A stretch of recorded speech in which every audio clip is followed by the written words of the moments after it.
Bom dia, gente. Vou falar para vocês hoje aqui apenas como Márcio. Depois da Laura ter proferido aí todo esse discurso. Prazer, eu sou Márcio. Lá de Pé de Serra, filho de Tereza e Jaime. Eu vou falar para vocês hoje aqui, gente, antes de mais nada, eu queria contar uma pequena história sobre riqueza. A Laura falou ali em geração de valor aos negócios públicos, e nós vamos falar sobre licitações e contratos no setor público. Mas eu creio que, acima de qualquer formalidade que venhamos a discutir, existe alguma essência que nós precisamos entender e precisamos trabalhar em cima da essência das coisas. Eu sou do tempo em que nós aprendíamos, no curso de contabilidade, princípios. Ninguém aprende mais princípios hoje. O CFC, em 2016, revogou a Resolução 750 de 92, que estabelecia os princípios fundamentais da contabilidade. Eu tive um professor na minha universidade, um experiente auditor da KPMG, que nos ensinou auditoria. E a primeira coisa que ele nos ensinou foi o seguinte: a coisa mais importante que vocês podem aprender no curso de contabilidade são os princípios. Se você não entender os princípios, você não vai entender a contabilidade. Mas, se você entender os princípios, você é capaz de resolver qualquer problema da contabilidade. E eu, com minha grande limitação de compreender as coisas, eu me dediquei a aprender apenas os princípios. O resto, não sei muita coisa. Mas tem um princípio que é o que eu mais gosto, e que podem revogar a resolução, mas eu vou continuar usando na minha vida até hoje, e é sobre isso que eu vou falar aqui hoje. Era o princípio da essência sobre a forma. O princípio dizia o seguinte: ao registrar, ao mensurar, ao reconhecer uma transação, o profissional de contabilidade, ou a profissional de contabilidade, não deve se apegar à formalidade jurídica formal da transação. Ele deve entender a essência da transação.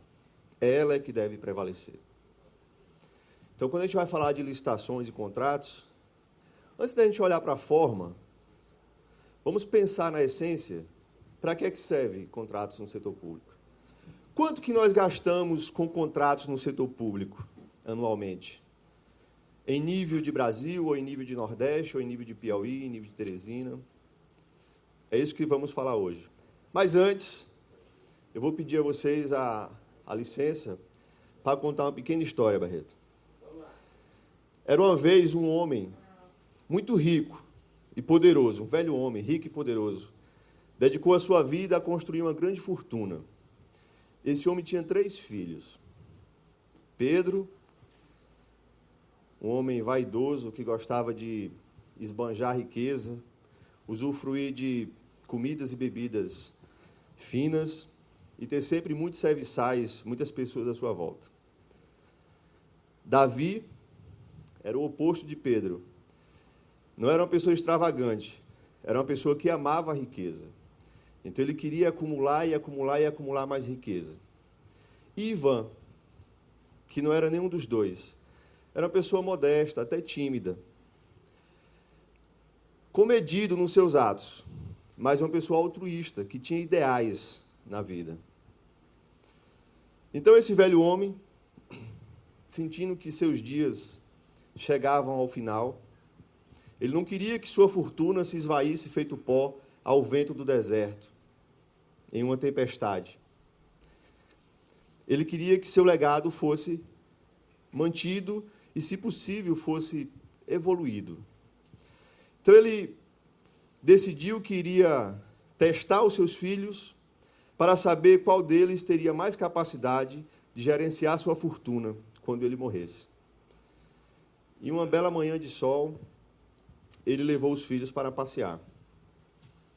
Enquanto eles visitavam as terras do homem, o velho homem falava para ele da sua vida sofrida, o quanto que ele batalhou, o quanto que ele sofreu para construir tudo aquilo e dar para os filhos uma condição de vida digna, confortável, que nada lhes faltava.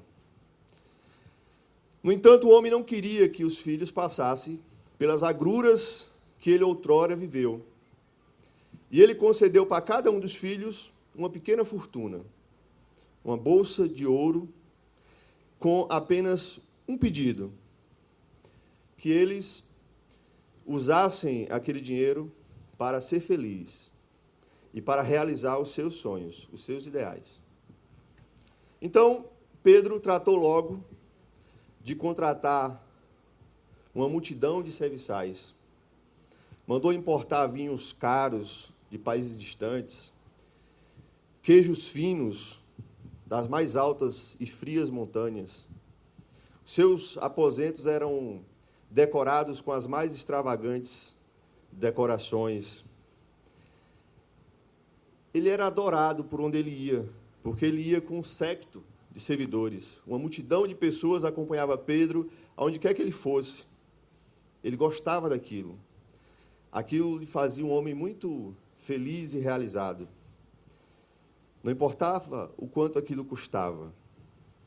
Em pouco tempo, ele gastou 3 vezes mais a fortuna que recebeu. Mas não tinha importância isso, porque o seu pai tinha muito dinheiro. E o seu pai pagava, e pagava, e pagava. Por outro lado, Davi encontrou uma forma rápida e fácil de multiplicar a fortuna que recebeu. Ele identificava as pessoas que estavam precisando muito de dinheiro, estavam dispostas a vender o que tinham, uma casa, uma vaca, uma joia, pedir dinheiro emprestado. Ele fazia qualquer negócio, desde que ele tivesse vantagem. Então, ele comprava as coisas das pessoas desesperadas pela metade do preço. Ele emprestava dinheiro com juros altíssimos. E, dessa forma, em pouco tempo, ele triplicou a fortuna que havia recebido. Em compensação, todas as pessoas que faziam negócios com Davi ficavam mais pobres. Eram exploradas. Davi era uma ilha de riqueza, cercada de miséria por todos os lados.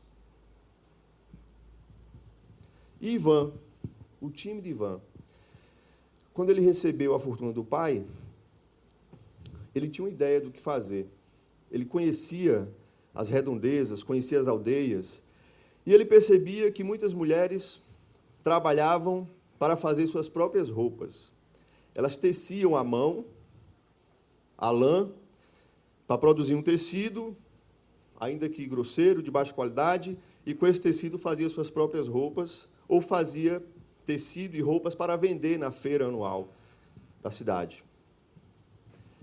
E Ivan percebeu que nessa feira anual havia outros mercadores de outros países que vendiam um produto de muito melhor qualidade a um preço ainda menor. E ele foi investigar o que fazia aquelas pessoas produzir mais, melhor e com um custo menor. E foi aí que ele entendeu que eles tinham uma moderna máquina de tear,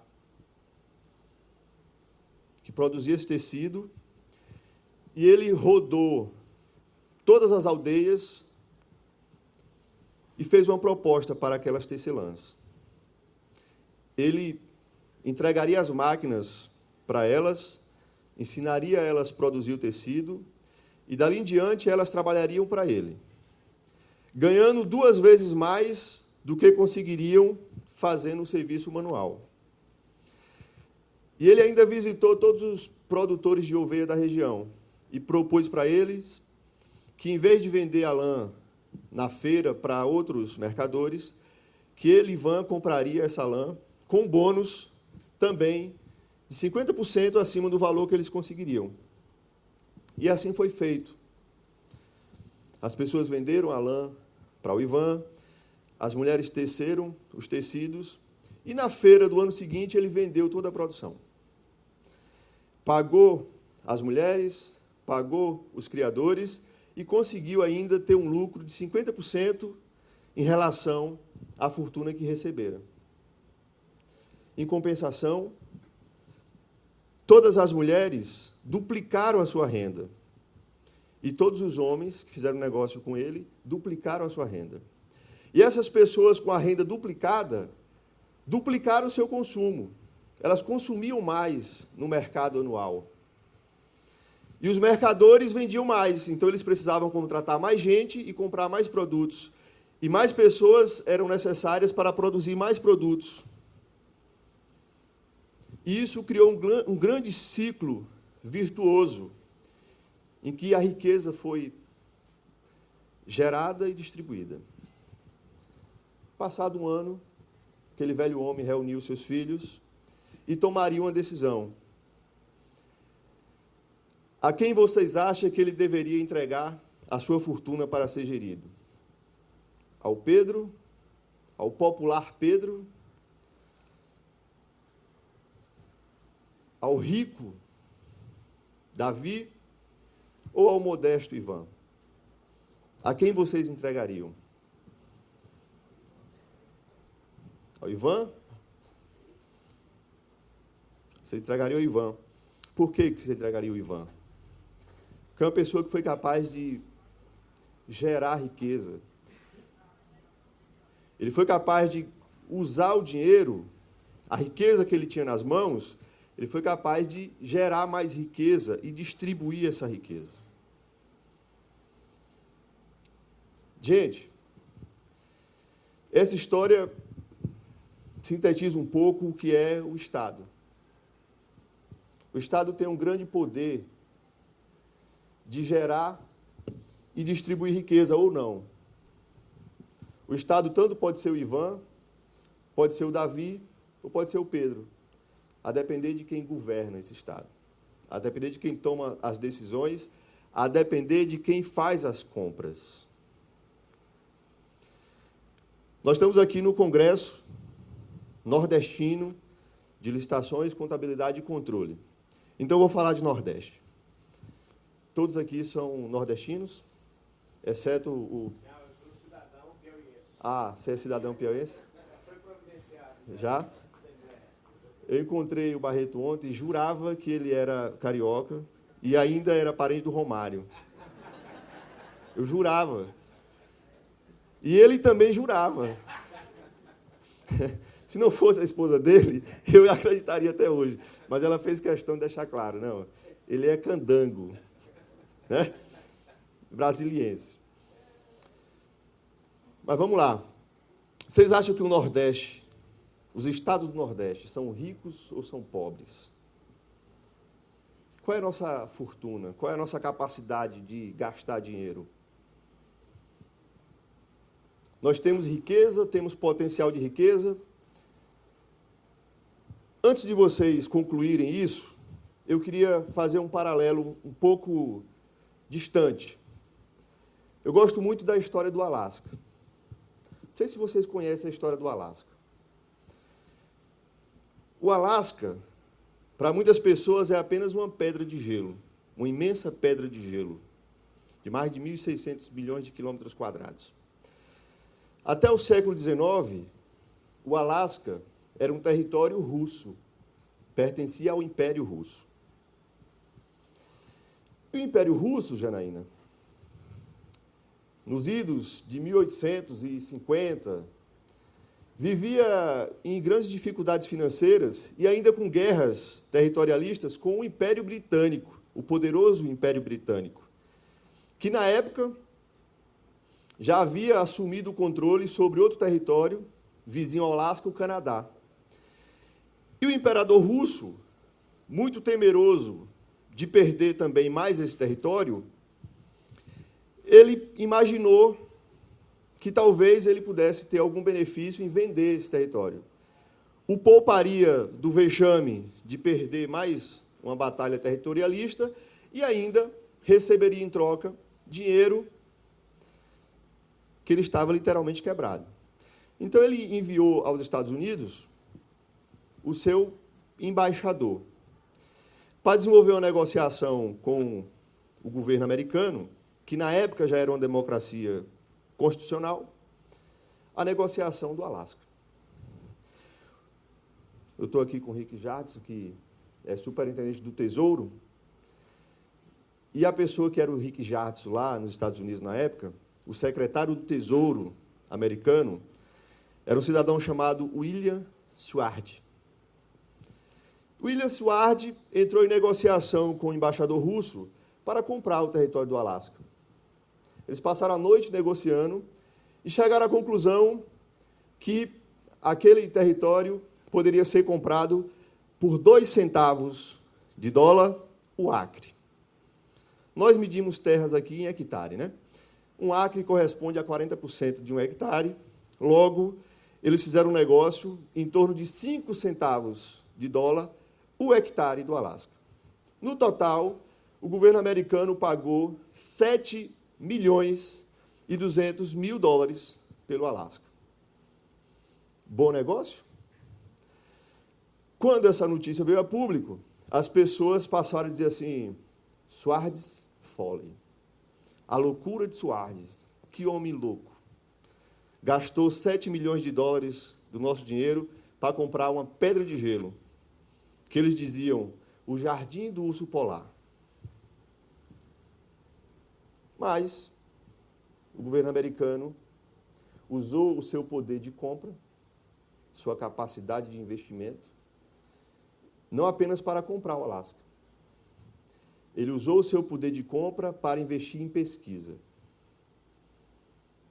Não só em pesquisa, em infraestrutura. A criação da infraestrutura necessária para que aquela pedra de gelo produzisse riqueza. Logo descobriram que o território do Alasca era rico em ouro e outros minerais, inclusive fósseis, como o petróleo. Hoje, quer dizer, nos últimos 20 anos, o produto interno bruto do Alasca ultrapassa 50 bilhões de dólares. Nos últimos 20 anos, apenas a produção do Alasca ultrapassa 50 bilhões de dólares.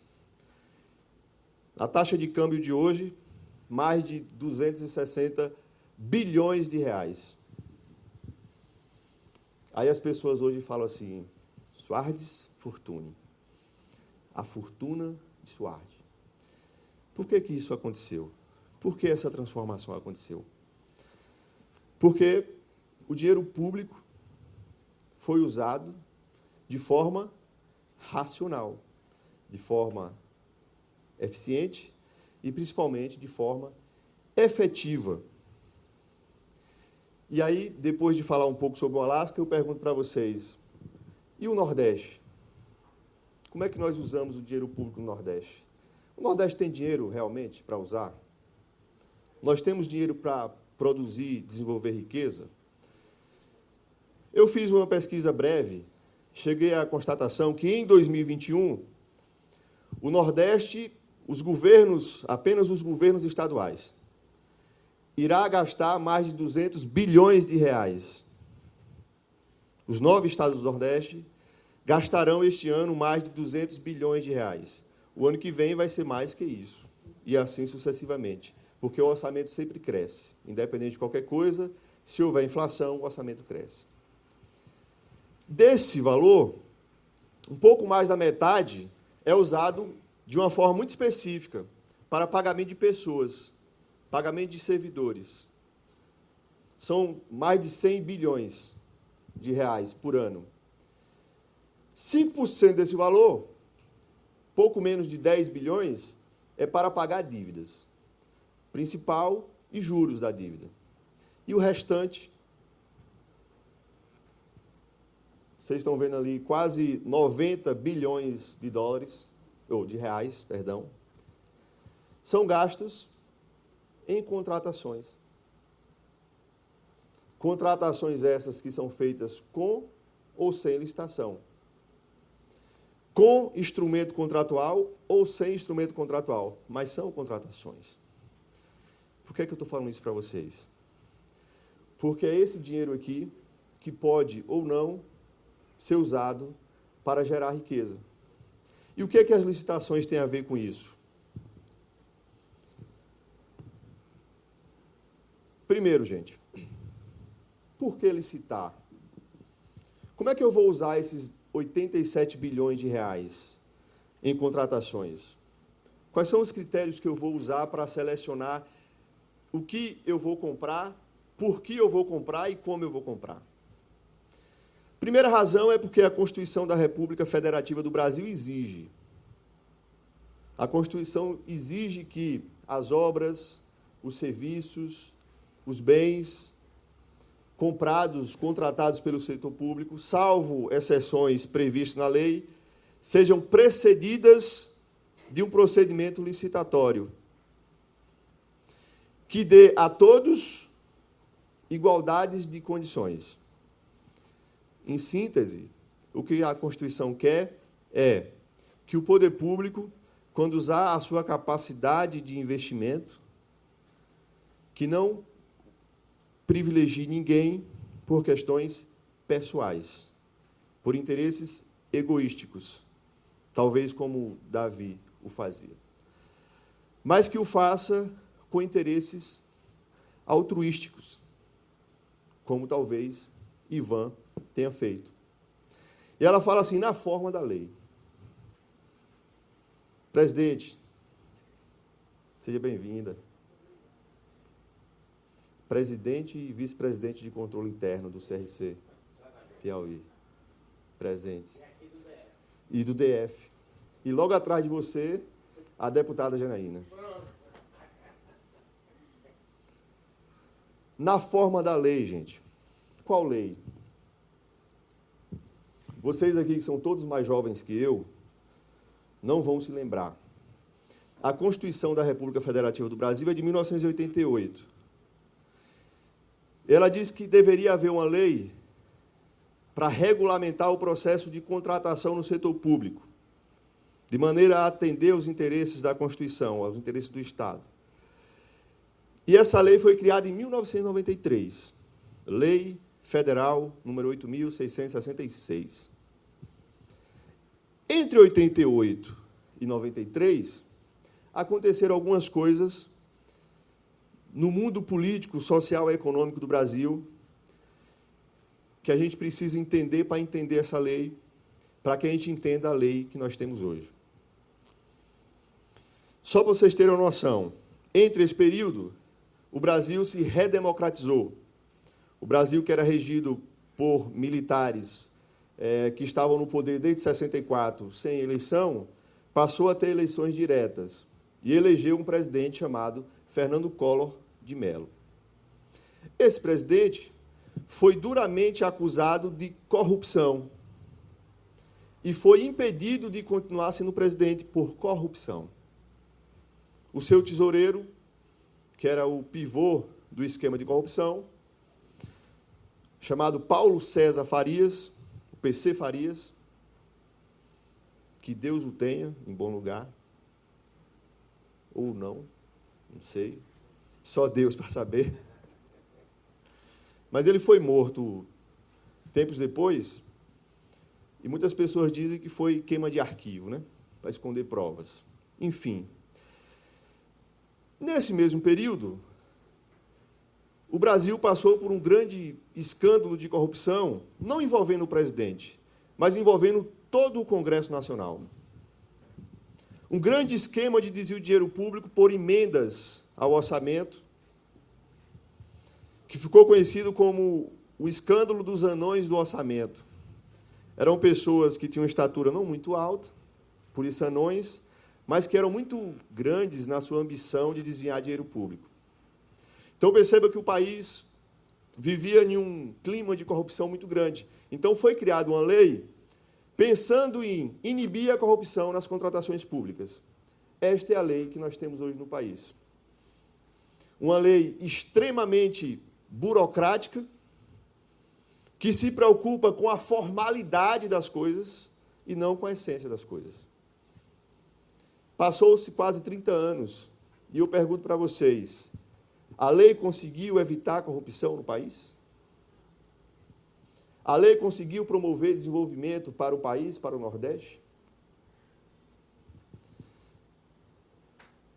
A lei travou o setor público. Travou com mecanismos assim absurdos, do tipo, colocando toda uma estrutura do setor público para analisar documentos de todos os licitantes e só depois de analisar todos esses documentos e possibilitar um emaranhado de recursos que paralisasse a licitação, escolhesse quem era capaz de fornecer a melhor proposta para a administração. Certo? Passados 10 anos depois, as pessoas entenderam que isso não era muito legal. Aí criaram outra lei, a Lei 10.520, de 2002, que instituiu uma outra modalidade de licitação chamada pregão eletrônico. A grande jogada do pregão eletrônico foi justamente tentar superar esse emaranhado burocrático das licitações, invertendo as fases. Então, passou-se a dizer assim, bem, primeiro você escolhe a proposta mais vantajosa, aí depois você analisa a documentação de quem venceu. Porque todo o trabalho que você fez para analisar a documentação de todos os licitantes que não venceram é trabalho perdido. É a administração voltada para si mesmo. Isso é o pior e mais perverso conceito de burocracia. Não a boa burocracia do alemão Max Weber, mas a péssima burocracia que foi desenvolvida a partir disso. Só que tem um detalhe. A lei do pregão só vale para a contratação de bens e serviços comuns. Não vale para investimentos. Quando eu precisava fazer um investimento, eu tinha que recorrer à antiga lei de licitações e toda a sua burocracia. Tudo bem. A gente está aqui para isso. Nós temos centenas de milhares de servidores públicos, temos todo o tempo do mundo para usar, para fazer licitação. Se não fizer também, não tem consequência nenhuma. Mas aí o Brasil se candidata para sediar uma Olimpíada. Olha que coisa maravilhosa. E não só uma Copa do Mundo. Em um espaço de 2 anos, o Brasil ia sediar uma Olimpíada e uma Copa do Mundo. Só que os organizadores desses eventos internacionais, eles têm algumas condições. Você tem que ter alguma infraestrutura, você tem que ter estádios, você tem que ter metrô, você tem que ter hotéis, você tem que ter ginásios, você tem que ter pistas, você tem que ter piscinas. Tudo isso envolve investimentos que nós chamamos de obras. Como é que nós vamos fazer as licitações para fazer isso no pequeno espaço de tempo que nós temos? Com essa lei não dá. A lei de pregão não serve. Vamos criar outra lei. Aí se criou a lei do RDC. Lei 12.462. Vejam só, em 2011. 10 anos depois. Então, essa lei foi criada e trouxe o mesmo mecanismo de tentar desburocratizar as licitações, mas apenas para as obras que envolvessem os Jogos Olímpicos, aí depois a Copa do Mundo, do Brasil, aí depois expandiram. Vamos usar também educação e saúde, tá? Só que essa lei, ela não foi entendida ainda e é pouco usada no Brasil. Nós temos um caso no Piauí em que nós usamos essa lei. E é um caso de relativo sucesso, se podemos dizer assim. A obra da nova maternidade, que está por ser concluída, é uma obra que foi licitada e contratada seguindo as regras do SDC, do RDC, com assessoria muito próxima da Controladoria Geral do Estado, que, na época, conseguiu uma economia de 110 milhões de reais na licitação daquela maternidade que está em andamento. Muito bem. Temos ainda um gargalo. Nós precisamos de uma lei geral que seja uma lei favorável ao desenvolvimento, que seja uma lei voltada para resultado, não específico para bens e serviços, não específico para determinadas obras, que ela seja geral.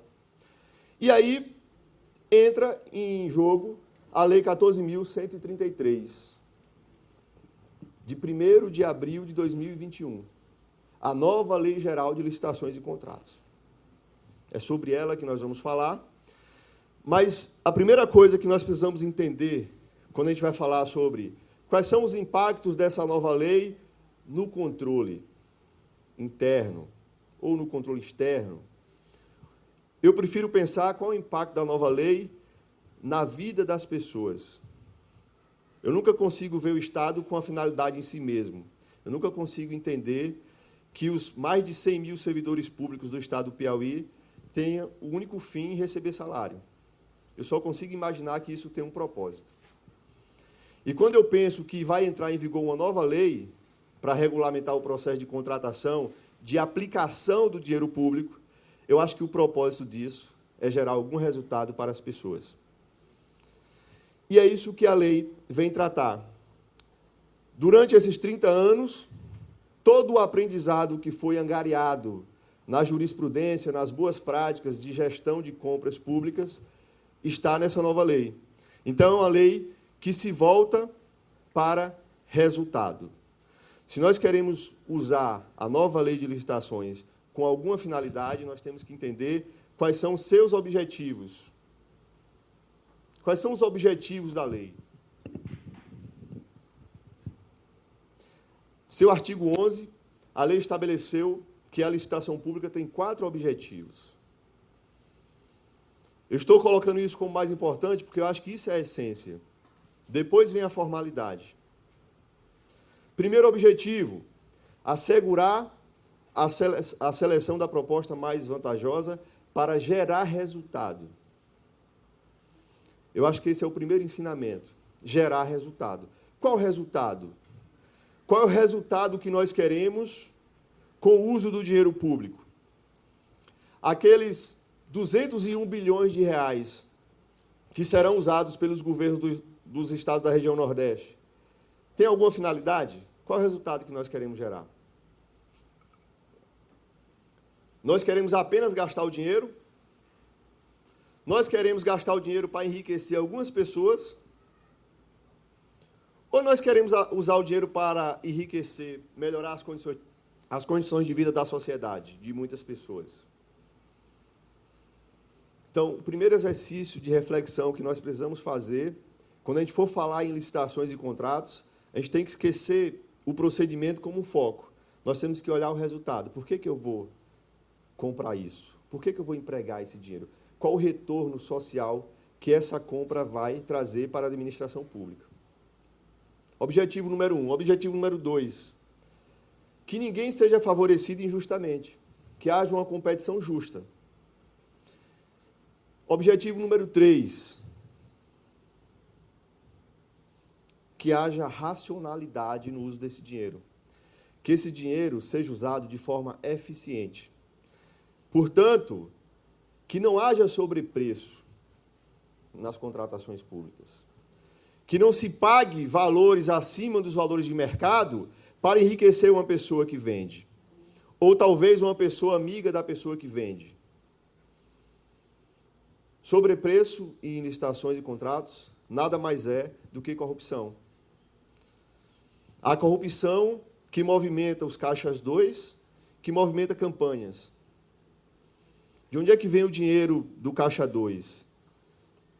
De sobrepreço em contratações. De onde é que vem o dinheiro da corrupção, das propinas? De sobrepreço nas contratações. E que se evite o superfaturamento. Pagar um valor acima do valor justo, do valor de mercado. Então, em um inciso só, a lei diz: o objetivo da licitação é evitar sobrepreço, é evitar superfaturamento, é garantir uma licitação eficiente. E o quarto objetivo, que para mim é o mais importante, incentivar o desenvolvimento nacional sustentável. Então, para além de aprender procedimentos de licitação, nós cremos que é imperioso para gestores e servidores públicos aprender qual a finalidade da contratação. Por que eu vou gastar esse dinheiro? O que é que ele vai gerar de riqueza para a coletividade? Eu estou apenas querendo gastar o dinheiro, talvez com um preço acima do preço justo, mas que vai me favorecer enquanto contratante? Ou existe uma finalidade real com essa contratação? Esses são os objetivos da lei. E quando a gente fala nesses resultados, nós falamos em controle interno. Tá certo? Então, primeira finalidade do sistema de controle interno é garantir que esses objetivos sejam alcançados. o objetivo de ter a melhor proposta que gere o melhor resultado, que esse resultado promova o desenvolvimento social,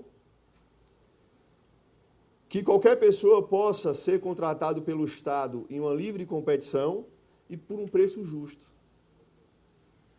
E por um preço justo, sem favorecimentos. Então, se tiver só uma missão para o controle interno estabelecido por essa nova lei, é esta.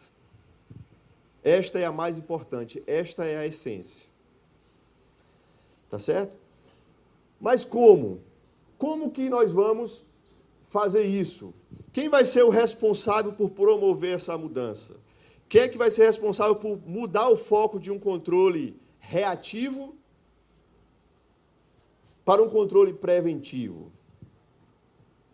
Eu fiz um comparativo, vou discutir aqui com vocês, sobre as duas leis, no que se refere a controle e controle interno. Eu disse para vocês que a antiga lei de licitações, ela tem um foco no procedimento. A licitação é um fim em si mesmo. Então, todo o cuidado da lei é com documentos, com procedimentos. Esta nova lei, ela muda totalmente o foco. O foco aqui não é o procedimento, o foco aqui é o resultado. O foco aqui é alcançar o objetivo, é promover o desenvolvimento de forma racional, de forma efetiva, de forma eficiente. E isso muda tudo. A antiga lei de licitações, ela estabelece 4 funções para o controle interno. Está ali no slide. 4 funções no controle interno. Essas funções que a lei criou para o controle interno são funções reativas. É um controle pretérito, um controle feito depois, e se houver denúncia, e se houver provocação, e se houver indício de fraude. Então ela diz assim, olha, o controle interno, ele vai receber denúncias, assim como o controle externo, ele pode receber denúncia de qualquer cidadão, de qualquer licitante, sobre fraude numa licitação. E ele pode suspender o processo de licitação. Para tudo que eu vou analisar os documentos. É a função que foi dada para o controle. E a outra função é reter parcelas de transferências voluntárias, que tem uma regra própria, mas subsidiariamente usa essa lei. Então, perceba assim, a preocupação da atual lei de licitações, 8666, no que se refere a controle, é um controle da formalidade, um controle que age depois. Um controle que vai olhar os procedimentos. Ela estabeleceu 4 funções. Todas as funções têm essa conotação de um controle reativo, um controle depois. Gente, eu trabalho com controle há 17 anos. Há 17 anos eu sou servidor público e sempre trabalhando com controle. Trabalhei 5 anos no controle externo, no Ministério Público do Estado da Bahia, como auxiliar do promotor de justiça, que só cuidava de improbidade administrativa. Durante o período que eu passei no Ministério Público, eu ajudei o doutor Márcio José Cordeiro Fael, meu grande amigo, um exemplo de homem e de profissional, a promover 115 ações de improbidade. Então, perceba que foi um trabalho um pouco extenuante. E há 12, quase 13 anos, eu trabalho com controle interno. Quando eu vim para o Piauí, assumi o cargo de auditor governamental, desde então, eu trabalho com controle interno. Nesses 17, 18 anos trabalhando com controle, eu aprendi uma coisa, que eu vou compartilhar aqui com vocês, que eu acho que é a lição mais importante que nós precisamos saber quando a gente fala de controle.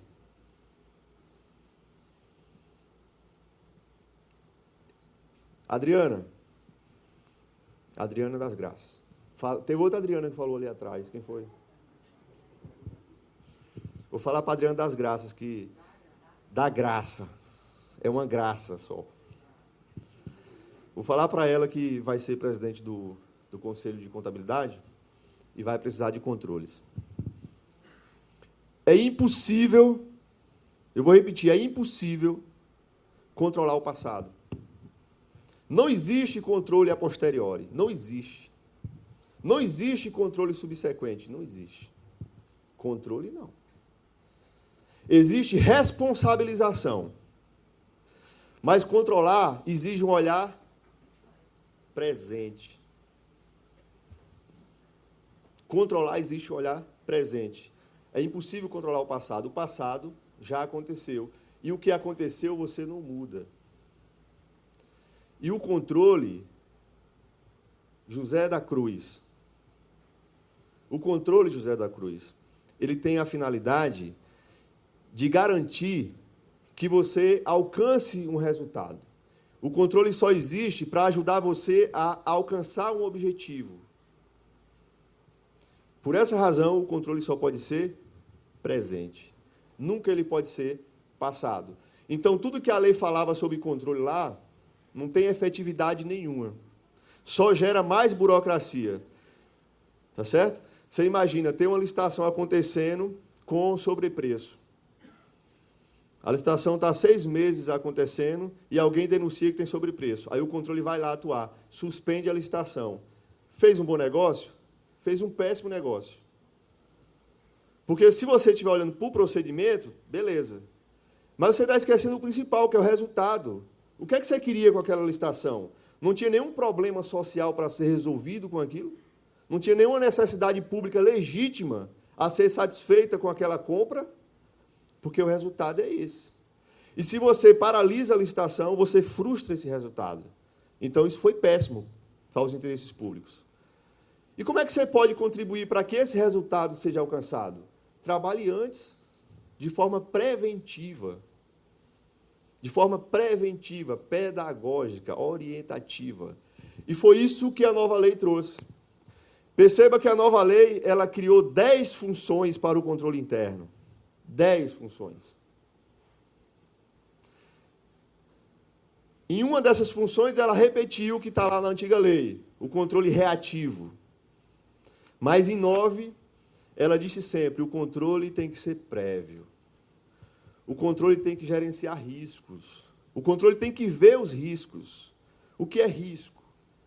Risco é um evento futuro e incerto, que, se acontecer, vai frustrar o meu objetivo. Portanto, eu tenho que trabalhar para que ele não aconteça.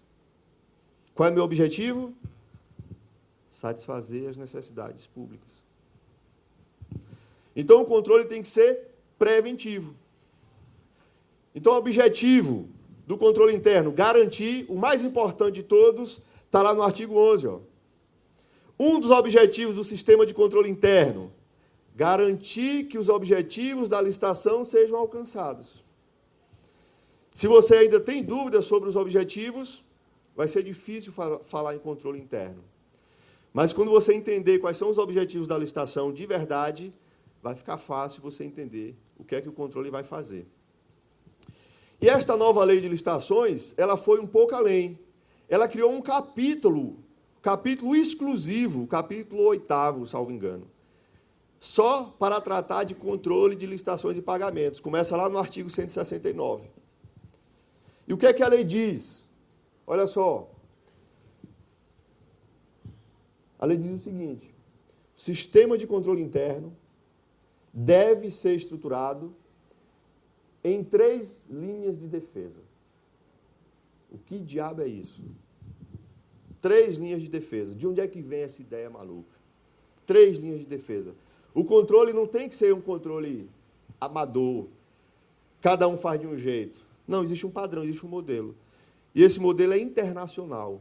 O mundo todo usa esse modelo há algum tempo. E tem mostrado os bons resultados. Então, vai-se usar esse modelo no Brasil. Foi o que a lei estabeleceu. E a lei foi mais além. A lei diz, olha, a responsabilidade por criar, estruturar, manter, incentivar esse controle é da alta administração. A alta administração é a principal responsável pelo controle. Então, ela deve dar condições para a estruturação do controle de acordo com esse novo modelo. É o que está dito aqui, ó. A alta administração deve implementar estruturas e processos de gestão de riscos e controles internos, Com que finalidade? Alcançar os objetivos estabelecidos no caput. Isso aqui é o parágrafo 1º do artigo 11. Quais são os objetivos estabelecidos no caput? Selecionar a proposta que possa gerar melhores resultados, com igualdade de condições entre todos, com um preço justo, para promover o desenvolvimento. Então, o controle interno tem esse objetivo. Ponto. E mais, que ele venha promover eficiência e, aí em destaque, efetividade e eficácia nas contratações. Eficiência, promover eficiência numa contratação, ela tem dois sentidos. Tem um sentido operacional, que é fazer o processo com o menor esforço possível, ou seja, sem retrabalho, sem burocracias desnecessárias, sem trabalho que não tem uma finalidade.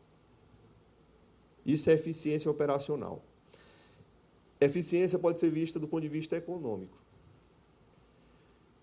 Eficiência econômica quer dizer maximizar a utilidade do recurso disponível. Maximizar a utilidade do recurso disponível é gerar mais resultados com o recurso limitado que você tem. Ser eficiente, portanto, coaduna com a ideia do preço justo. E ser eficaz. Ser eficaz é resolver um problema, é alcançar um objetivo. Mas a lei trouxe um outro conceito, que até então não está na Constituição e não está em outra lei, mas está enraizado, Rick Jadson, em toda a experiência mundial, em torno de avaliação, de auditorias de resultados, capitaneada pela instituição chamada Intosai, com a qual o Tribunal de Contas da União se associou e levou seus técnicos para a Inglaterra, para a Nova Zelândia, para vários países no mundo, para aprender a fazer uma auditoria que sirva para alguma coisa. Pedindo perdão já a todos os auditores, mas eu, como auditor, acho que posso falar isso. E tenho falado isso durante toda a minha carreira de auditor. A auditoria tem que servir para alguma coisa. A auditoria não pode ser só para achar a coisa errada. A auditoria não pode ser só para punir alguém, para apontar o dedo. A auditoria tem que contribuir com alguma coisa, com algum resultado. Então, toda a experiência mundial sobre auditoria de desempenho, ou auditoria de resultado, ou auditoria de programa, ou auditoria de natureza operacional, qualquer desses nomes significa a mesma coisa, ela vem dizendo, a política pública precisa ser efetiva. Nós temos que avaliar a efetividade. O que é efetividade, Barreto? É resolver os problemas. É usar o dinheiro disponível, que é escasso, mas resolver os problemas. As pessoas estão sem educação. O nível educacional do Brasil é um dos piores do mundo. A despeito de o Brasil gastar, proporcionalmente ao PIB, uma das maiores parcelas do orçamento. Nós gastamos muito com a educação, relativamente ao PIB, se comparado com países da OCDE, por exemplo, nós estamos entre os países que mais gastam com a educação. Em contrassenso a isso, nós temos uma das piores educações do mundo. Qual o resultado que nós estamos gerando? O que é que nós estamos fazendo com o dinheiro público? Você acompanhou toda a reforma da lei do Filé. Lá ele traz um pouco de eficiência. Será que isso vai vir reverter esse cenário mundial em termos de PIB e gasto de educação? Será, Barreto? Tenho minhas dúvidas, porque na LRE estabelece limpo para a saúde e limpo de educação. E nunca foi falado em qualidade desse gasto. Quando a lei fala em efetividade, ela quer falar assim, qualidade. Qualidade. Só aproveitando que surgiu um insight aqui do que o Barreto fala, e eu estou falando dessa questão de ser formal, e ser efetivo, e ser essência. A Constituição diz que os governos estaduais e municipais, federal não, né? Federal é outra coisa. As regras são para vocês aí. Pobres mortais, réis mortais. Eu estou em outro patamar. Estados e municípios devem gastar, no mínimo, 25% da receita de impostos e transferências decorrentes de impostos com manutenção e desenvolvimento do ensino. Coisa bacana, né? Criou um fundo. 20% das receitas dos impostos, transferências, constitui o Fundo de Desenvolvimento da Educação Básica. E 60%, agora 70%, tem que ser para pagar profissionais do magistério. Bacana. O Barreto pergunta, bem, dinheiro está sendo usado. Está resolvendo o problema? Sabe uma coisa que eu já vi muito na minha vida, Gilson? Enquanto auditor, consultor por aí fora? Chega dezembro, um exército de contadores empenhando despesas para cumprir o limite. Dezembrada, tem até um termo, não sabia. Dezembrada. Isso é essência ou isso é forma? Formalmente cumprimos. Tribunal de Contas, opa, parabéns. Mas na essência, o que é que a Constituição quis quando ela disse assim, dedique 1/4 das suas receitas para investir em educação? Do ponto de vista altruístico, o que nós queremos é melhorar a educação. Mas nós temos melhorado a educação? Sabe o que aconteceu esse ano? Ontem no tribunal, houve uma consulta da PPM. O pessoal não está ouvindo lá. Dá um microfone para ele. Gestão com resultado. Ah! Eu estava falando aqui para o professor Márcio, ele não sabe o que aconteceu ontem. Está sobrando dinheiro da educação esse ano. Eu acho que se tem contador aqui de município, os municípios não estão sabendo como vão atingir o mínimo. Eu falei, olha, ontem na sessão que teve no plenário, eu pedi a palavra e falei assim, olha que loucura que a pandemia trouxe. Porque todo ano a gente ouve que não tem dinheiro para a educação. Esse ano está sobrando dinheiro para a educação. A desculpa de que veio recurso a mais, como é que a gente vai gastar 70%? Está sobrando dinheiro da educação. E aí, como é que se usa, como é que se planeja e como é que se faz essa gestão de resultado? Eu acho... Obrigado, Gilson. Obrigado, Barreto. Eu acho que a discussão passa por isso, né? Eu acho que nós precisamos começar a pensar em termos de resultado, longo prazo, de essência, de como mudar, como fazer políticas públicas. E não como cumprir regras. Tá certo? Oi. E não como cumprir regras. Sobre sua fala quanto... Cadê? Opa! Quanto... Como é seu nome? Adriene. Adriene? Quanto o Brasil tem uma das piores educações, é a pior educação do mundo. Assim, eu não concordo com essa fala. Eu acho ela muito genérica quando se diz que não se investe em educação no Brasil. Na verdade, se investe mal. Não se investe em formação de professor, não se investe em ensino de qualidade. Se investe em estrutura, mas não se investe em pessoal. Tá? Eu penso que isso deveria ser levado em consideração quando se fala em investimento em educação. Tá? Não é simplesmente dizer, investe mal e a educação do Brasil é uma das piores. Mas na hora que um aluno de escola pública se sobressai, aí aparece todo mundo dizendo que a escola pública tem valor. Mas como que é feito o investimento na escola pública? Dizer que se investe mal, todo mundo diz. Dizer que a educação pública no Brasil é ruim, é uma das piores, todo mundo fala. Mas ninguém questiona como é feito o investimento.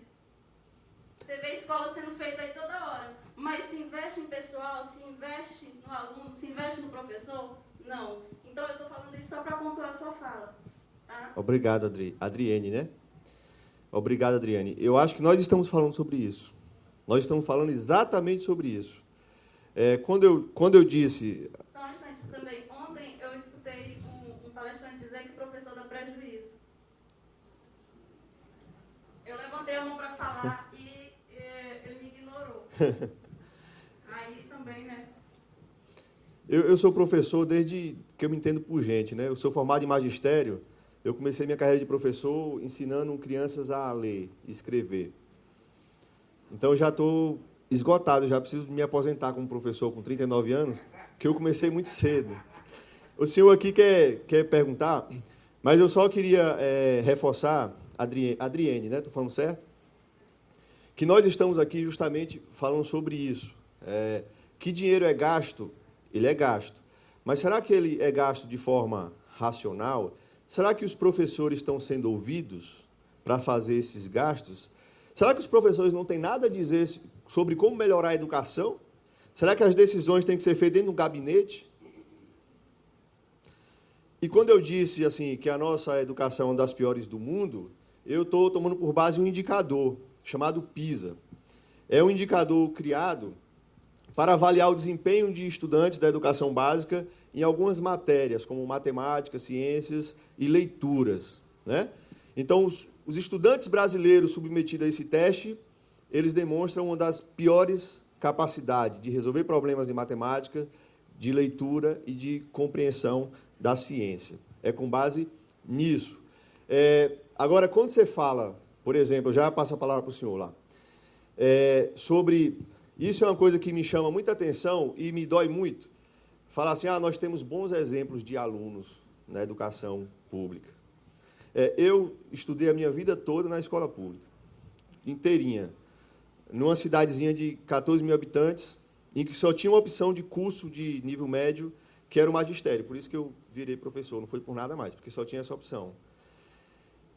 E fui o primeiro aluno da minha cidade, estudando naquela escola, a passar no vestibular. Passei em 3 de uma vez. Antes de terminar o ensino médio, eu fiz 3 vestibulares. Fiquei entre os 5 nos 3, em 3 universidades públicas. Eu posso dizer que a educação do meu município é boa? Não posso. Porque eu sei o esforço extraordinário que eu fiz pessoalmente para isso. Só que a educação não é isso. A educação tem que ser universal, tem que ser para todos. Então, nós não podemos nos basear, na minha percepção, em exceções para julgar a qualidade da educação. É claro que existem pessoas e pessoas, momentos e momentos. Mas, no final, a gente volta a falar mais sobre isso. Vou passar a palavra para o senhor. Como é seu nome? Ligar o microfone.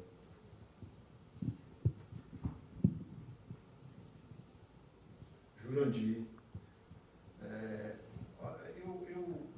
Eu fico muito preocupado quando eu ouço, por exemplo, dizer, não é o caso que a educação brasileira é a pior do Brasil, não é isso, não foi isso que eu entendi. Eu quis entender o que você falou.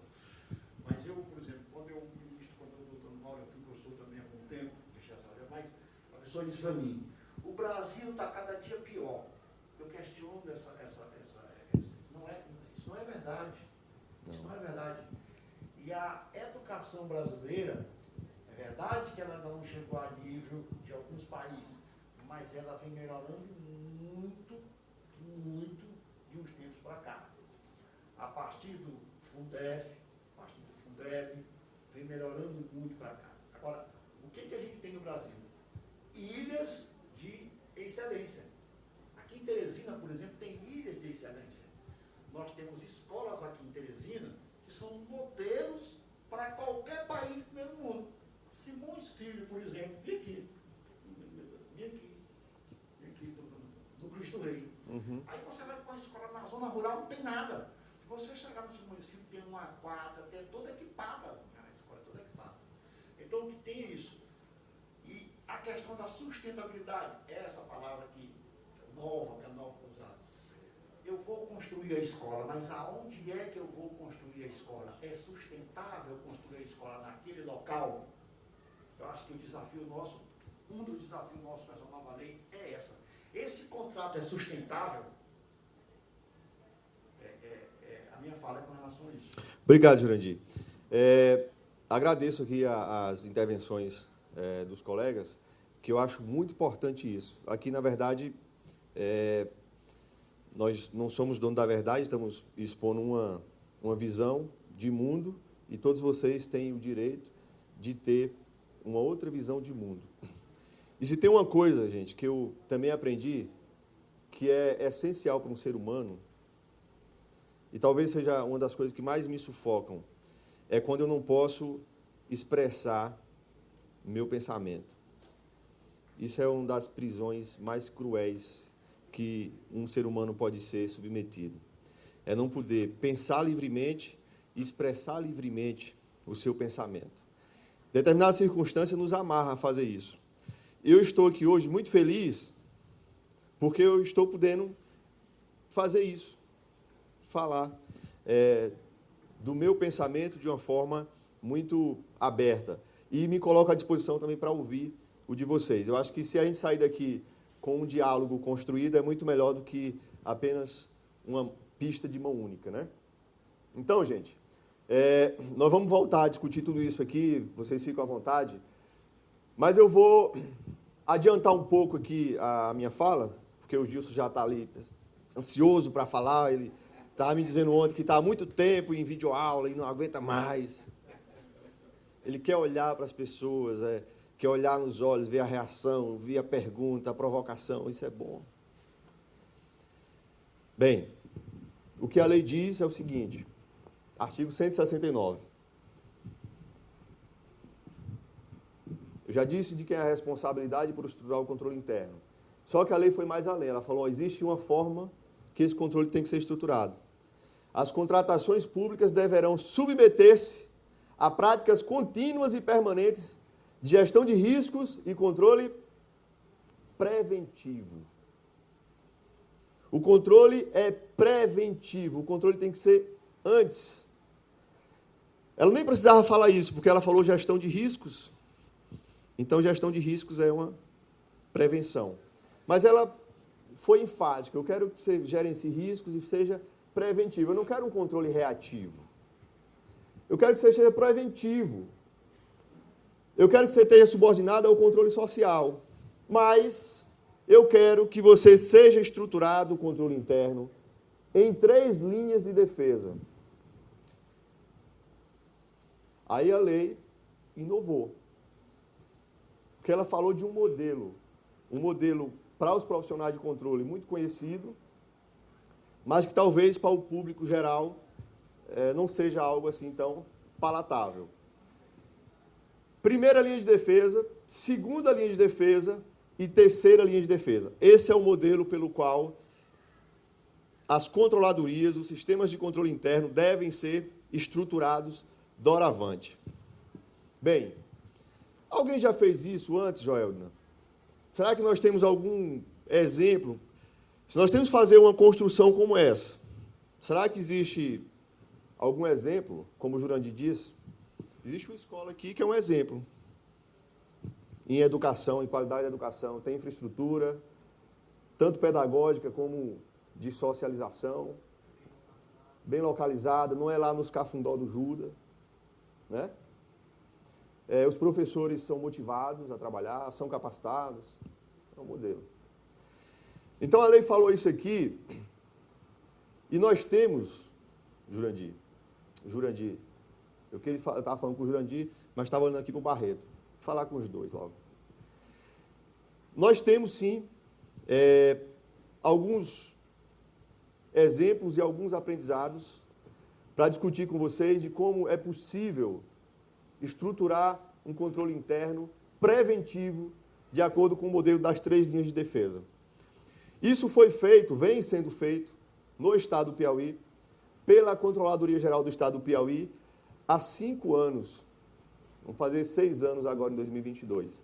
Desde 2006, quando nós assumirmos a incumbência de melhorar, de uma forma mínima que fosse, a estrutura, o sistema de controle interno do Poder Executivo, a primeira ocorrência que veio foi, como fazer isso? Será que alguém já fez isso antes? Será que existe alguma recomendação, alguma prática profissional? E nós fomos atrás dos modelos. Descobrimos que existem 2 modelos internacionalmente aceitos no que se refere à estruturação de controle interno. Um desses modelos, que é o mais conhecido, se chama Estrutura Integrada de Controle Interno, do COSO. O que é o COSO? COSO é uma comissão criada em 1987, no Congresso americano, com especialistas da área financeira, contábil e de auditoria, para desenvolver mecanismos de prevenção a fraudes contábeis que vinham assolando e desgastando a credibilidade do sistema financeiro e do mercado de capitais norte-americano e, consequentemente, do mundo. Então, foi criado esse comitê, que criou um documento. Em 1992, os profissionais do mundo todo reunidos chegaram à conclusão que existia uma forma de criar controle interno baseado em 5 componentes. Para haver um sistema de controle interno preventivo que gerenciasse riscos, ele precisaria ter um ambiente de controle favorável, as pessoas precisariam entender o que devem fazer para evitar os riscos e devem respeitar essas regras, é um ambiente de controle. Deveria haver avaliação de riscos.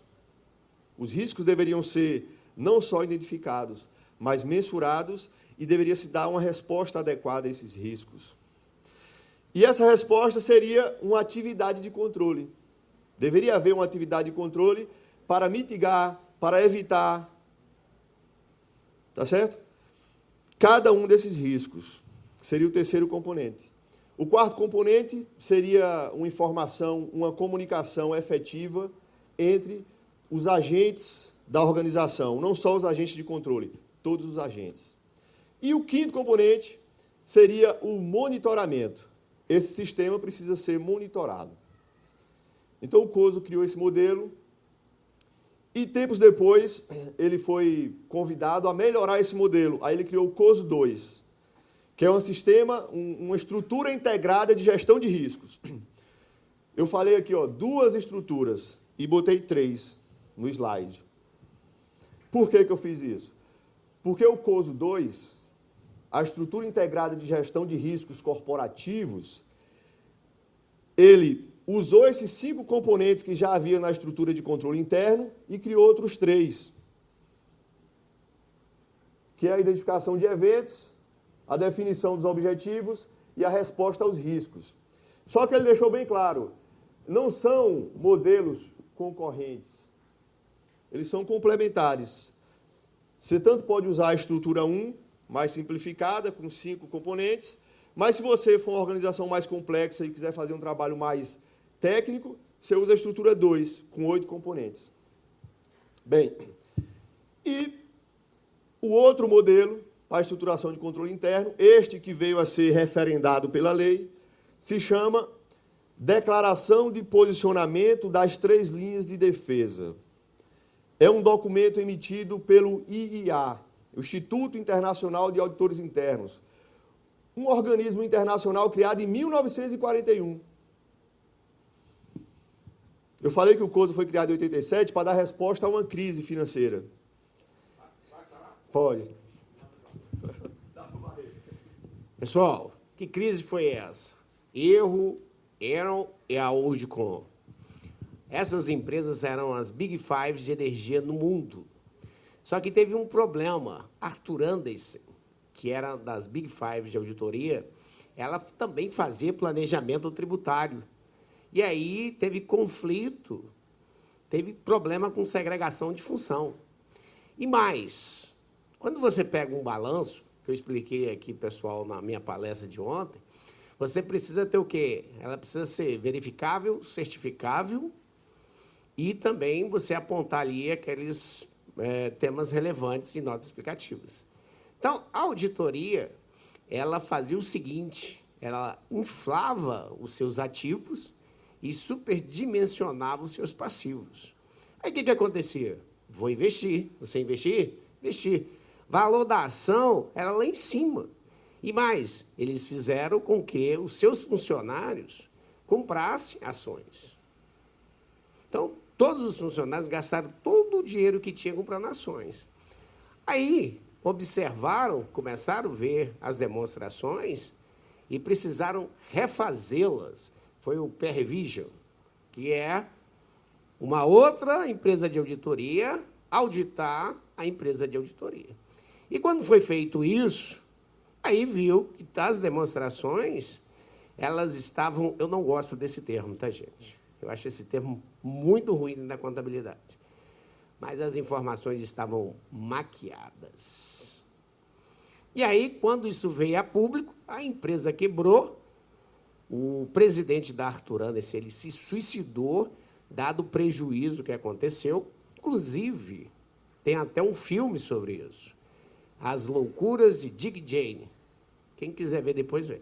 Ele dá exatamente o que aconteceu com a falta e a relevância das informações que nós, contadores, produzimos para os stakeholders, para os acionistas, para os controles da SEC, que é o que vale aqui a nossa Bolsa de Valores aqui.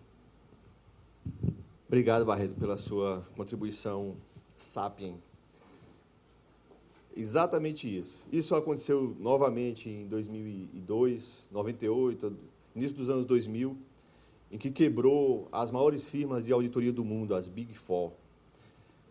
Caso semelhante aqui ao que o Barreto disse, e a crise do final dos anos 90 foi o que gerou a necessidade de o COSO fazer o modelo 2.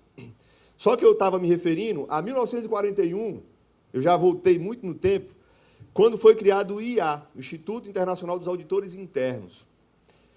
Vocês se lembram o que aconteceu com o mundo em 1939, em 29?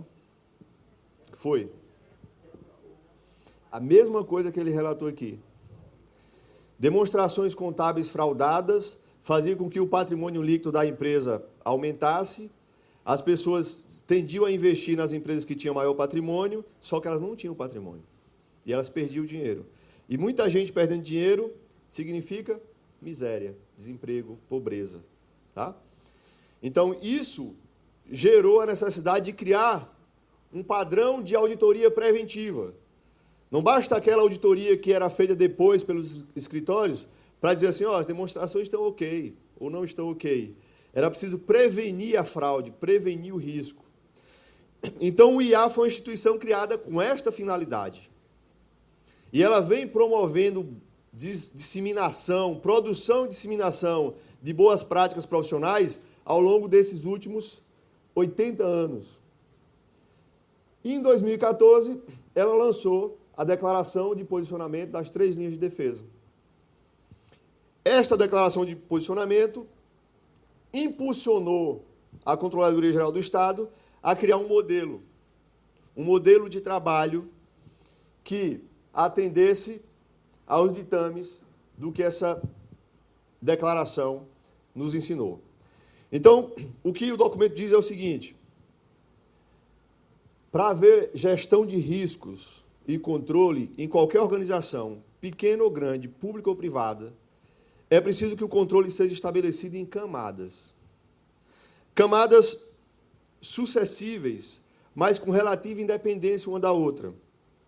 E a primeira camada, a primeira linha de defesa, ela é a mais importante de todas. É o que se chama o controle da gerência, é o controle operacional da linha da produção. É evitar que as coisas aconteçam de forma errada no início. Em outras palavras, é fazer com que todas as pessoas envolvidas em uma operação, que elas saibam exatamente o que vão fazer, como fazer, para quem fazer e quando fazer.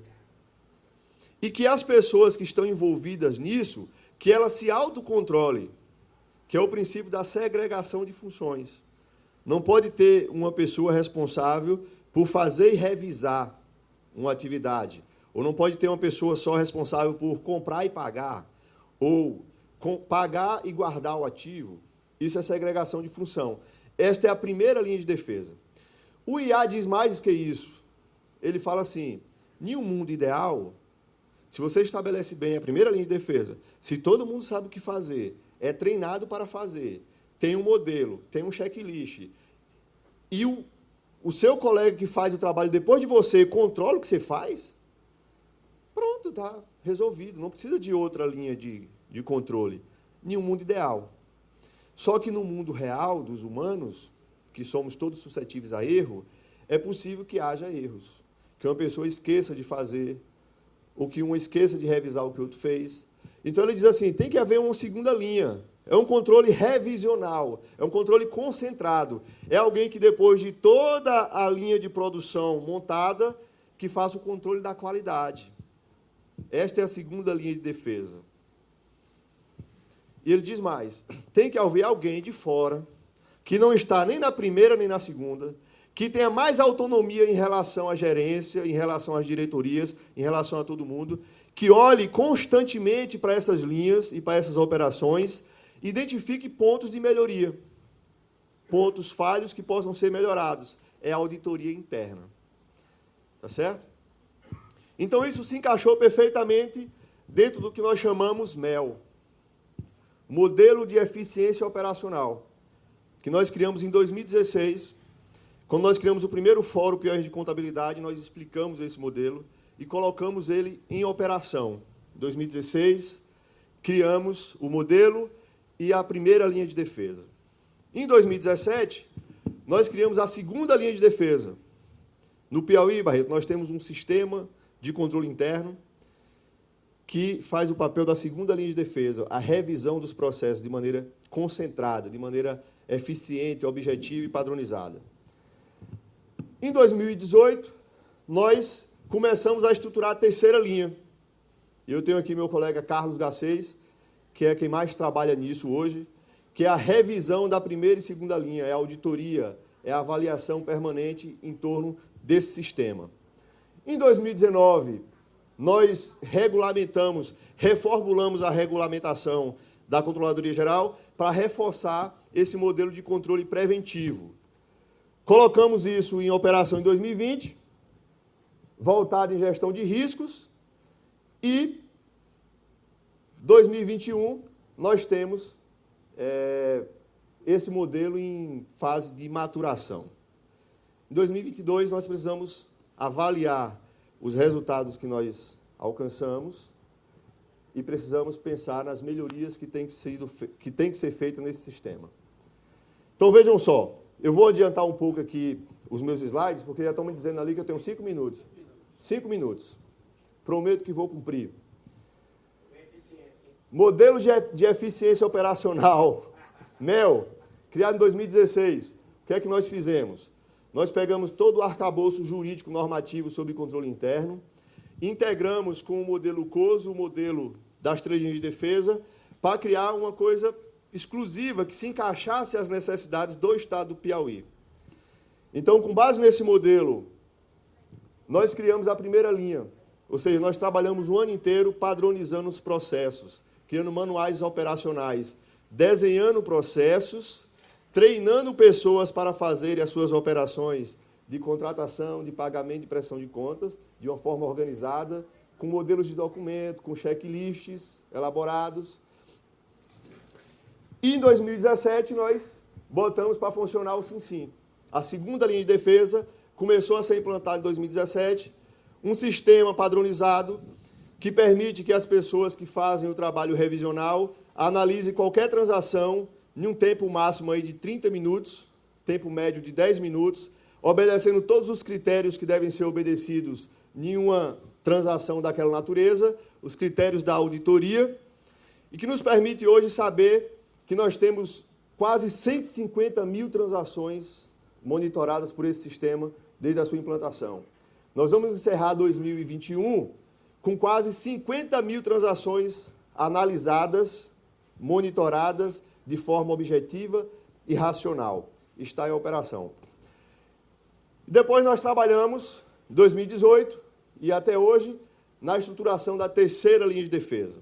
Aí entra o papel dos auditores governamentais, que nós começamos a mexer nas suas atribuições e, principalmente, na forma em que eles trabalhavam. Nós deixamos de fazer auditorias olhando para o passado. Nós passamos a fazer auditoria olhando para o presente. Então, em vez de fazer auditoria de transações realizadas, nós começamos a fazer pré-auditorias. As pré-auditorias baseadas em avaliação de materialidade, dinheiro envolvido, relevância para a sociedade e vulnerabilidade. Então, os auditores começaram a trabalhar maciçamente em pré-auditorias, sobretudo em contratações. Em contratações. Nós começamos a colocar os auditores para trabalhar nas contratações, Por quê? Para evitar que as coisas dessem errado. Nós identificamos que existem 5 coisas que podem dar muito errado numa contratação pública. Primeira coisa, primeiro grande risco de uma contratação pública é contratar sem necessidade pública. É contratar alguma coisa, um bem, um serviço, uma obra, que não resolve um problema e que não tenha sustentabilidade, Jurandir. Não é só pensar no hoje, é pensar no futuro. Esse é o principal erro das contratações públicas. Contratar coisas que geram baixo impacto ou nenhum impacto para a vida das pessoas. Se isso aqui não for mitigado, esqueça tudo o resto, é só formalidade. Isso é o principal. Segundo, eu tenho que contratar numa quantidade necessária para não haver desperdício, para não haver contratação além do que eu preciso. E terceiro, tem que ser por um preço justo. Não pode haver sobrepreço. Porque se haver sobrepreço, vai limitar a minha capacidade de fazer mais, de melhorar outros serviços. E quarto, quando eu for receber isso aqui, eu tenho que receber a qualidade daquilo que eu comprei. Tenho que receber de verdade o que eu comprei. E quinto, a quantidade que eu receber tem que ser aquela que eu comprei. Se nós monitorarmos esses 5 riscos nas contratações e nas licitações públicas, eu acho que nós vamos poder contribuir, de fato, para aqueles objetivos que a lei estabeleceu. Temos algum resultado com isso que possa nos credenciar a dizer assim, olha, temos algo a contribuir com esse debate. Temos alguns, mas principalmente temos muito aprendizado acumulado do que dá certo, do que não dá certo, como fazer e como não fazer. Então, só para encerrar minha fala, eu fiz aqui uma coletânea de alguns resultados que nós conseguimos ao longo desses anos, implementando o modelo das 3 linhas de defesa que a lei estabelece. Vocês veem ali no centro do mapa, por exemplo, economia gerada pela Controladoria Geral do Estado. Tem um gráfico. Vocês percebem que de 19 para 20 houve uma explosão de economia. A Controladoria Geral do Estado economizou aos cofres públicos, de maneira efetiva, 386 milhões de reais. 386 milhões de reais em menos de 3 bilhões que foram analisados no período. Mais de 10%. Agora imagine vocês, eu vou trabalhar com 10%. Eu falei que o Nordeste gasta quanto com contratações em 2021? 87 bilhões. Se nós conseguirmos economizar 10% disso, com controle preventivo, isso equivale a quase 9 bilhões de reais. Para melhorar a educação, para melhorar a segurança, para melhorar a saúde, ou seja, para que nós possamos ser algum Ivan da vida, para que a gente não use o dinheiro com um fim egoístico, mas que usemos o dinheiro público com um fim altruístico. Acho que essa é a finalidade do dinheiro público, é ser usado de maneira racional para melhorar a vida das pessoas. E quem faz controle, se não entender isso, não poderá fazer um bom controle. Obrigado.